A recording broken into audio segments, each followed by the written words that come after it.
Hi friends, what's up? This is RK from 360 Reader. Right now I'm going to talk about the best tips and tricks to fix app crashing or freezing issue on iPhone and iPad. So just in case some apps tend to crash out randomly or get frozen time and time again and you are wondering how to fix the problem, this video is for you. That all being said, let's cut the chase right away.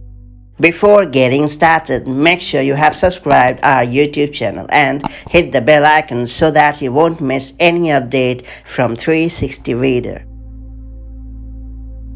First and foremost, I will recommend you to update all the apps. Just in case you haven't updated the apps for a while, chances are pretty high that outdated apps are creating the problem. To update the apps on your iOS or iPadOS device, open the App Store and then tap on your profile located at the top right corner of the screen. Now scroll down to find all the apps and then update them all. Just in case you wish to update all the apps at once, simply tap on the Update All button and you are good to go.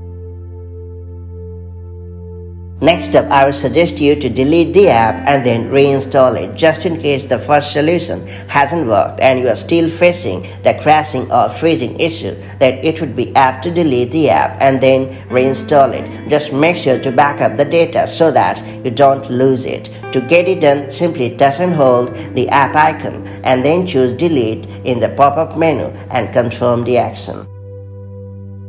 Finally, it's time to update the software. Just in case none of the solutions has worked in fixing the app crashing or freezing problem on your iPhone or iPad, I guess the problem could be due to a software bug. And in this case, you should update the software on your device. More often than not, Apple releases software updates with plenty of bug fixes and performance enhancements. That's why it's always recommended to keep the software updated to the latest version. To get it done, open the Settings app on your iPhone or iPad and then choose General. After that, tap Software Update and finally download and install the latest version of iOS or iPadOS on your device. That's pretty much it. Hopefully you have got the better of the app crashing or freezing issue on your iPhone or iPad. If you found this video helpful, make sure to like and share it, and I'll see you in the next video with more such handy tips and tricks. Till then, stay safe and have a great time. Bye-bye.